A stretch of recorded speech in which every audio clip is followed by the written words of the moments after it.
Meu nome é Gisele, sou psicóloga e psicanalista e hoje eu vou falar de um tema muito interessante que aparece muito nos consultórios, é o meu tema preferido e é inclusive o tema da minha monografia, que é o famoso dedo podre.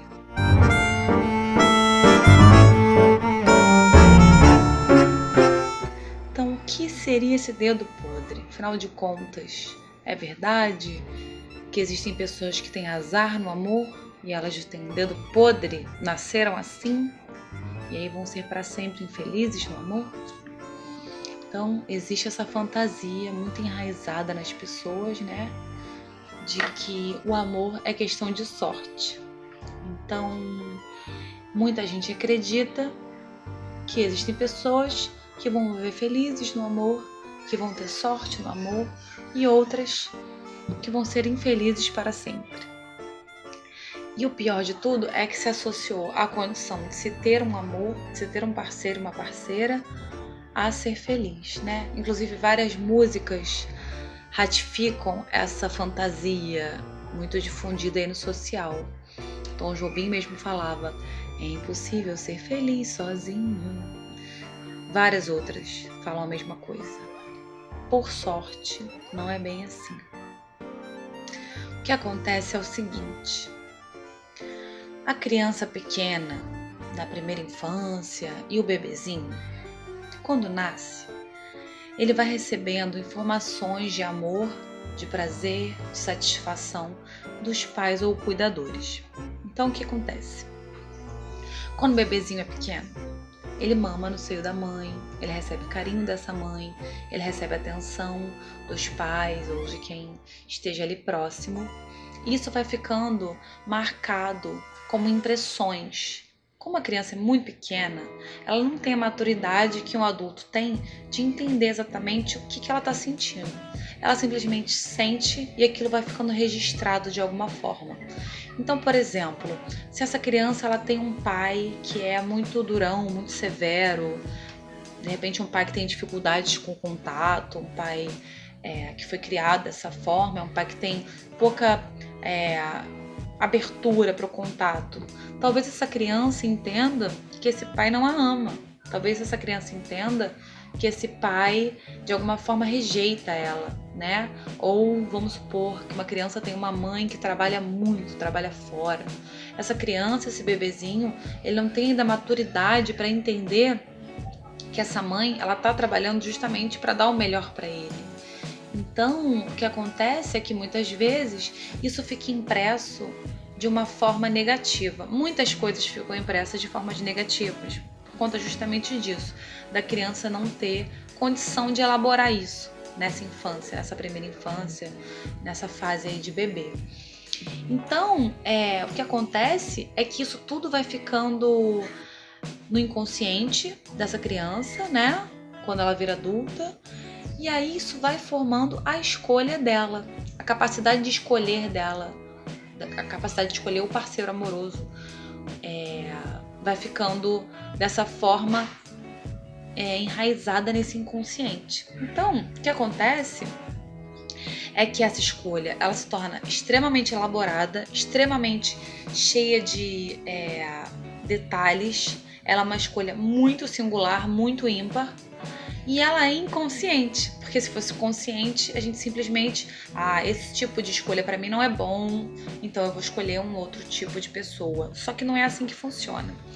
Inclusive, teve um psicólogo que falou sobre isso, ele resumiu de uma forma maravilhosa. Ele disse o seguinte: se a vida é uma escola, as relações amorosas são uma universidade. Por quê?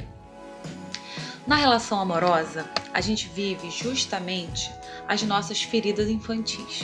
Por isso que se diz que tem pessoas que têm o dedo podre. O que acontece? Tem algumas pessoas, dependendo da criação que tiveram, que de repente ficaram com marcas muito negativas, né? Então, de repente a pessoa realmente sofreu um abandono ou sofreu maus tratos. E aí o que acontece é que essa é a impressão de amor que ficou para ela. De alguma forma, ela vai repetir esse padrão durante a vida dela. E isso vai ser muito dolorido, porque justamente ela vai escolher indo na ferida dela. Então, se por um lado isso é muito negativo, porque afinal de contas tudo que ela não queria era reviver esse trauma, por outro lado, quando a gente tem esse entendimento, quando a gente tem essa possibilidade de tomar consciência de tudo isso, a gente também tem uma incrível possibilidade de ressignificar esse passado.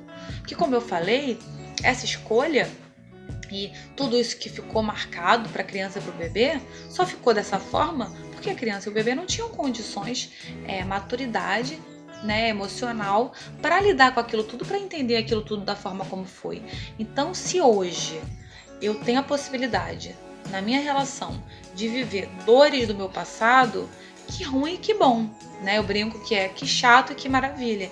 Que incrível oportunidade que eu tô tendo de reviver para ressignificar tudo isso que eu vivi, né? Muitas vezes é muito dolorido e muitas pessoas demoram muito tempo para entender que esse é um processo que se repete justamente porque existe algo que é preciso ser visto, né? Enquanto a pessoa não enxerga não toma consciência daquele padrão, esse padrão vai ser repetido, quase que como um caminho, um sinal de que aquela pessoa precisa olhar para aquela ferida, para ela ressignificar aquilo, né? E aí, à medida que essa pessoa toma essa consciência e ela consegue entender que processos foram esses, o que aconteceu nessa infância que fez com que ela tenha esse tipo de padrão na idade adulta, à medida que isso acontece, à medida que ela trabalha isso, torna isso consciente, a partir de então, ela pode não só fazer novas escolhas, como não sofrer tanto com aquelas mesmas escolhas, né? Então, se eu entendo que eu tive na minha infância um pai, vamos supor, que trabalhava muito, que vivia ausente, e talvez eu tenha uma dor ligada ao abandono, porque eu entendia como abandono essa ausência do meu pai, muito provavelmente o que vai acontecer é que quando eu tiver uma relação, um possível abandono ou uma ausência do meu parceiro não vai fazer com que eu tenha essa revivência, porque eu consegui resolver essa questão, né? Então, as relações amorosas, de fato, me parecem uma universidade, elas são um caminho para a nossa evolução, porque tudo que a gente sente e sofre dentro de uma relação é uma incrível oportunidade para a gente ressignificar esse passado. E aí, à medida que a gente se cura, né, à medida que a gente resolve, ressignifica, entende de outra forma, a gente cura não só o presente, né? Não só as nossas escolhas, ou talvez a gente nem precise mudar essa escolha, a gente só precise entender diferente que padrão é esse, por que ele me afeta dessa forma. Em alguns casos, a gente acaba realmente mudando essa escolha quando o padrão é muito nocivo e a gente toma consciência, a gente consegue escolher não totalmente diferente, mas com relação àquilo que era muito agressivo para mim, eu consigo sair desse padrão. Mas, de fato, o mais importante é que eu tenho a possibilidade de ressignificar isso tudo, de rever esse passado, de me entender melhor com a minha história e, principalmente, eu curo meus pais de alguma forma, porque eu passo a lidar com eles de outra maneira, eu passo a entendê-los de outra forma, eu passo a tratá-los, inclusive, de outra forma, ou não. Muitas vezes isso não é possível, dependendo do que aconteceu, né? Muitas vezes eu preciso resolver só internamente e já é o suficiente, porque o objetivo é resolver internamente, mas muitas vezes a gente consegue resolver isso presencialmente, inclusive, né, com os pais. Então eu me curo meus pais e curo gerações futuras, filhos, enfim, e todas as pessoas que estão ao meu redor de alguma forma, porque se eu tenho uma visão diferente disso, eu vou lidar diferente com o meu parceiro, eu vou lidar diferente com as pessoas com quem eu convivo e principalmente eu vou criar as gerações futuras de uma outra maneira, né? Então é uma cura que vai além da minha vida, é uma cura que extrapola, né? Extrapola gerações. E aí a gente começa a entender que o amor não é tão sorte assim, é escolha, e a gente pode mudar essa escolha.